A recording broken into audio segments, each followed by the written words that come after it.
Welcome बच्चों, इस session में हम सभी देखेंगे कि ये कॉम्बिनेशन ऑफ रेजिस्टेंसेस की प्रॉब्लम्स कैसे सॉल्व की जाएंगी और साथ ही साथ क्या ये सीरीज और पैरेलल कॉम्बिनेशन का मतलब फॉर्मूला क्या है डेराइव करेंगे। ठीक है, और ये मान के चलिए कि हर एग्जाम में आपको इससे रिलेटेड एक क्वेश्चन श्योर रहता है।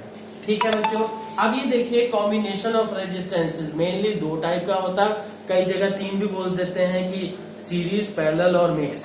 ठीक है, मिक्स्ड मतलब सीरीज और पैरेलल दोनों का कॉम्बिनेशन। ठीक है, तो ये इसलिए हम क्या है केवल यहाँ पे दो ही टाइप कहेंगे। फर्स्ट है सीरीज कॉम्बिनेशन और दूसरा है पैरेलल कॉम्बिनेशन।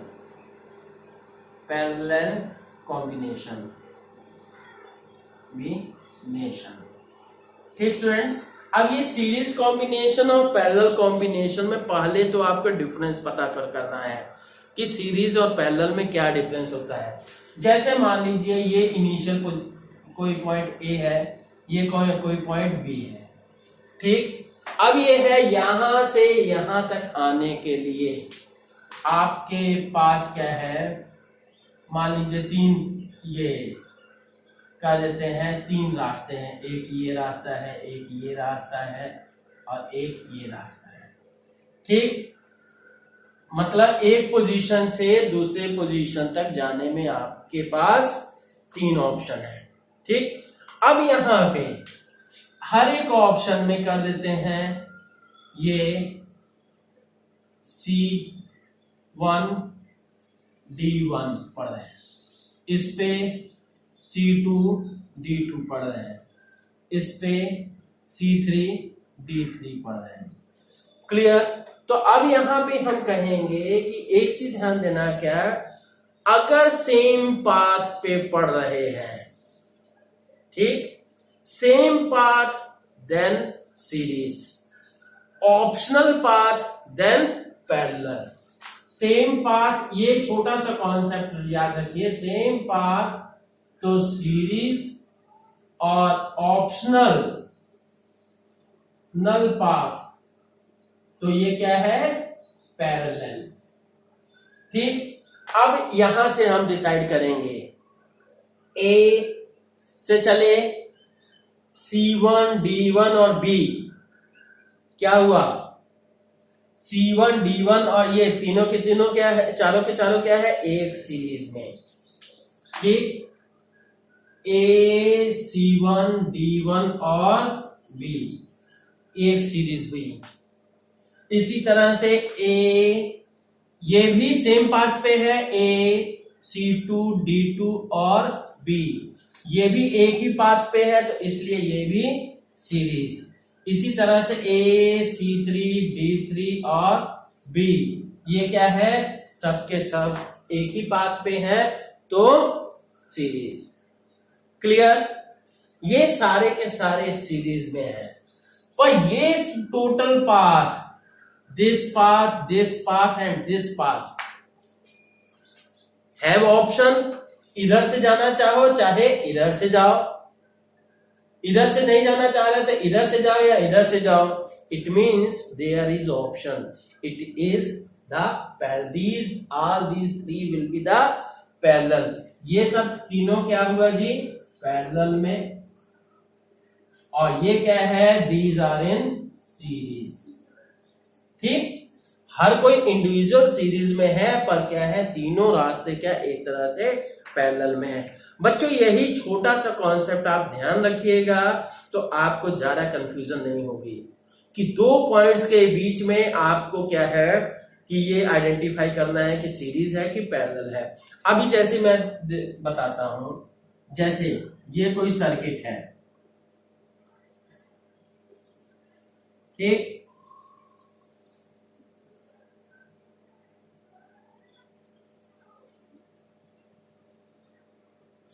ठीक, अब ये क्या हुआ, this is R1, this is R2, this one is R3। ये तीनों के तीनों क्या है, ये और ये कहिएगा आप पैरेलल। अक्सर बच्चे यही मिस्टेक करते हैं, ये और ये पैरेलल कर देंगे, ये सीरीज में पता नहीं क्या करेंगे। ठीक, या यहाँ हम कर दे और भी कॉम्प्लेक्स करने के लिए ये R4। तो क्या करते हैं स्टूडेंट्स कि R2 और R4 को पैरेलल में कर देंगे, R1 और R3 को पैरेलल में कर देंगे, फिर पता नहीं क्या करेंगे, सब खत्म। यहां पे प्रॉब्लम क्या है कि आपको यही पाथ वाला सेम पाथ यहां से चलना शुरू किए, पहले R4 आया, R1 आया, R2 आया, R3 आया, सबके सब तो सेम ही पाथ पे है। इट मीन्स कि all these are in series. Is that clear? तो अब ये इसी तरह से हम कहें कि ये कोई वायर है, इस वायर के पैरेलल में आपने ये लगा दिया, ठीक। तो अब ये क्या होगा, यहां पे कोई रेजिस्टेंस कर दिया, ये वायर का R1 पार्ट हो गया और ये वायर का R2 पार्ट हो गया। तो अब बताइए कि ये दोनों क्या होंगे, सीरीज होंगे, पैरेलल होंगे? क्योंकि यहां ये पॉइंट किसी भी तिराहे पे आपको क्या है, पॉइंट का नाम दे दीजिए ए और बी। 3 पॉइंट है यहाँ, 3 लाइन। तो यहाँ पे क्या है, ए और बी। ए और बी के बीच में डिसाइड करना है आपको कि ये पैरेलल है कि सीरीज है। एक रास्ता R1 के थ्रू है, दूसरा रास्ता क्या है, R2 के थ्रू है। It means you have option. Option है तो it means both are in parallel. ठीक है स्टूडेंट्स। और स्टूडेंट्स ये है कि ये डेरिवेशन दोनों के लिए करने के लिए केवल आपको 2 कॉन्सेप्ट यूज करने हैं। पहला कॉन्सेप्ट नंबर 1, ठीक, कॉन्सेप्ट नंबर 1 क्या है, एट एनी जंक्शन, ये किरचॉफ लॉ है, ठीक। At any junction, at any junction, ठीक, total incoming current equals to total outgoing current, ठीक। एक तो ये आपको कॉन्सेप्ट यूज करना है, मतलब जैसे ये कोई जंक्शन का मतलब जहां पे 3 या 3 से ज्यादा वायर्स आके मिले, 3 या 3 से ज्यादा, 2 अगर मिल रहे हैं तो वो कोई जंक्शन नहीं हुआ है ना। तो ये क्या है, वो 2 के लिए क्या है, सिंपली स्ट्रेट लाइन वायर है, तो उसमें बीच में क्या करने का मतलब है। तो अब ये है, ये मान लीजिए ये कोई वायर 1 आ रही, 2 आ रही है और ये 3, ये I1, I2 और ये I3। यहां इनकमिंग करंट क्या हुआ, I1 और I2, incoming current I1 plus I2 और outgoing current I3।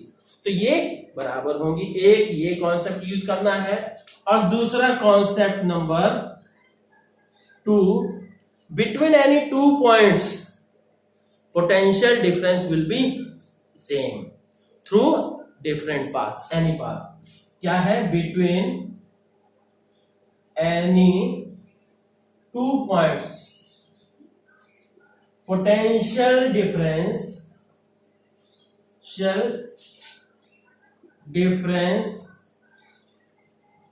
will be always same through any path। तो बच्चों यही दोनों कॉन्सेप्ट्स को हम यूज करेंगे और डिराइव करेंगे, ठीक है। लेट अस सी। आइए स्टूडेंट्स देखते हैं, ये क्या है, 3 रेजिस्टेंसेस हैं, सीरीज कॉम्बिनेशन की हम बात कर रहे हैं। ये R1 हो गया, R2 हो गया और R3 हो गया। ये पॉइंट्स क्या है, A और B के बीच में सीरीज में लगे हैं। सीरीज मतलब सेम पाथ, ठीक है, सिंपल सी बात है। ये B हो गया, इसको C कर देते हैं, इस पॉइंट को D कर देते हैं। तो अब यहां से क्या कहेंगे कि ये वोल्टेज भी हो गया, ठीक। तो अब सीरीज में एक चीज और ध्यान रखिएगा कि in the series current will be same. क्या है, in a series current will be same. ये बच्चों नोट करके रखिएगा। तो यहां से ये I करंट फ्लो हुआ, इसमें से भी, इसमें से भी, इसमें से भी। अब इसके across potential difference V1 create हुआ, क्योंकि V1, ठीक। इसके अक्रॉस पोटेंशियल डिफरेंस क्रिएट हो गया V2 और इसके अक्रॉस V3। क्लियर। तो अब यहां से करना क्या है कि नाउ द इफेक्टिव रेजिस्टेंस, ये सबसे पहले तो कॉन्सेप्ट लगाते, कॉन्सेप्ट नंबर 2 क्या था, since potential difference between any two points remains same through any path। ठीक है, किसी भी पाथ से ये दोनों पोटेंशियल डिफरेंस सेम रहेगा। ठीक है, सेकंड जो कॉन्सेप्ट मैंने बताया था। तो अब यहां से क्या है, तो सो पोटेंशियल डिफरेंस बिटवीन किसके किसके बीच लिया जाए तो हमारा का पर्पस सॉल्व होगा ए और बी के बीच। तो ए और बी के बीच लिया गया, तो क्या ए और बी के बीच एक तरफ ए से इस रास्ते से एक रास्ता ये हुआ और दूसरा रास्ता ये हुआ। तो इसलिए एक रास्ते को हमने V कर दी, इस रास्ते से हमने V कर दिया और दूसरे रास्ते से V1 plus V2 plus V3। ठीक है, ये तो हो गया जी। अब this is equation number 1। Also V1 equals to I into R1, तो यहां से क्या, ठीक। दूसरी चीज V2 equals to I into R2, V3 equals to I into R3। बच्चों ये तो पता ही होगा कि ओम्स लॉ, ठीक है, potential difference equals to current into resistance. ठीक, ये चीज हो गया। आल्सो लेट कर देते हैं, this is the, you can say this is the equation number 2। ठीक, आल्सो लेट कर लेते हैं, let R is the effective resistance of किसका, R is effective resistance of combination का इफेक्टिव रेजिस्टेंस R हो गया। तो क्या है, then V will be equal to I into R, तो ये थर्ड इक्वेशन हो गई। From now putting second and third into first, second और थर्ड को हमने फर्स्ट में पुट कर दिया, देन क्या हो जाएगा, I into R equal to I into R1 plus I into R2 plus I into R3। तो यहां से R will be equal to R1 plus R2 plus R3। Clear students, ये क्या हुआ आपका रेजिस्टेंसेस का कॉम्बिनेशन इन द सीरीज। मतलब series में अगर रेजिस्टेंसेस लगा दिए जाएंगे तो क्या होगा, रेजिस्टेंस बढ़ जाएगा। बच्चों अब एक क्वेश्चन मैं बोलता हूं कि घरों में फैन या लाइट वगैरह यूज की जाती है, तो वो क्या है, किस कॉम्बिनेशन में यूज की जाती है, सीरीज की पैरेलल, पहली बात। और अगर सीरीज में यूज करेंगे तब क्या होगा, आंसर तो मैंने दे ही दिया है, मतलब पैरेलल में यूज की जाती है। ठीक है, पैरेलल में यूज किया जाता है ये फैन, लाइट वगैरह सारे अप्लायंसेस। अगर सीरीज कॉम्बिनेशन में करेंगे तो क्या होगा, सोचिएगा जरा से। ठीक है, ओके। अब देखते हैं बच्चों की पैरेलल कॉम्बिनेशन क्या है। पैरेलल कॉम्बिनेशन में जैसे क्या है, ये तीन रेजिस्टेंसेस मान लेते हैं, ठीक, ये तीन हो गया। अब ये तीनों का क्या है, पैरेलल कॉम्बिनेशन हम बनाते हैं। ठीक, और ये पॉइंट्स कौन कर दिए, this is the point A, this is the point B. अब आपको क्लियर हो गया होगा कि ए और बी के बीच में तीनों रेजिस्टेंसेस ऑप्शनल पाथ दे रहा है। इट मींस ये क्या है, R1, R2 और ये R3। तो यहां से हमने बैटरी लगा दी जी। ठीक है, ये हमने बैटरी लगा दी, दिस इज द क्लियर। तो अब आपको पता होना चाहिए कि जो कॉन्सेप्ट नंबर 1 मैंने बताया था, किरचॉफ्स लॉ। ठीक, तो ये क्या है, यहां से करंट I फ्लो हो रहा है तो इसमें करंट I1 जाएगा, इसमें करंट I2 जाएगा, इसमें करंट I3 जाएगा, फिर से यहाँ पे मिलके फिर से I बन जाएगा। क्लियर? तो अब यहां से हम कहेंगे कि क्योंकि आपको मालूम है कि ये यूज करेंगे for any junction, we know for any junction क्या होता है जी, I equal to I1 plus I2 plus I3, मतलब total incoming current equal to total outgoing current, इतना कर दिया गया। अब इसके बाद क्या करेंगे, देखिए ये कर दिया गया, फिर इसके बाद क्या करेंगे कि ये इक्वेशन नंबर 1। अब दूसरा कॉन्सेप्ट हम यूज करेंगे क्या, कि between any two points the potential difference will be same through any path, मतलब ए और बी के बीच किसी भी रास्ते से पोटेंशियल डिफरेंस सेम होगा। चाहे आप ये रास्ता देखिए, इस रास्ते पे आपको पता है कितना है, इस पास ये इस सेगमेंट में क्या V वोल्ट है, तो इस सेगमेंट के लिए भी V वोल्ट होगा, इसके लिए भी और इसके लिए भी। तब ठीक, तो अब यहां से क्या करेंगे, सो आल्सो ये क्या है, potential difference between any two points will be, since करेंगे also since potential difference between any two points will be same through any path, किसी भी रास्ते से, तो वही हम यूज कर रहे हैं। क्या तो हो गया बच्चों। अब क्या है कि अब यहां से कहेंगे V equal to I1 into R1, तो यहां से हम कर दिए I1 equal to V by R1, तो also V equal to I2 into R2 इस सेगमेंट के सेकंड के लिए, तो I2 will be equal to V by R2, इसी तरह से V equal to I3 into R3, तो ये क्या हो गया, I3 equal to V by R3। Clear? तो अब आल्सो लेट कर देते हैं, let capital R is the effective resistance,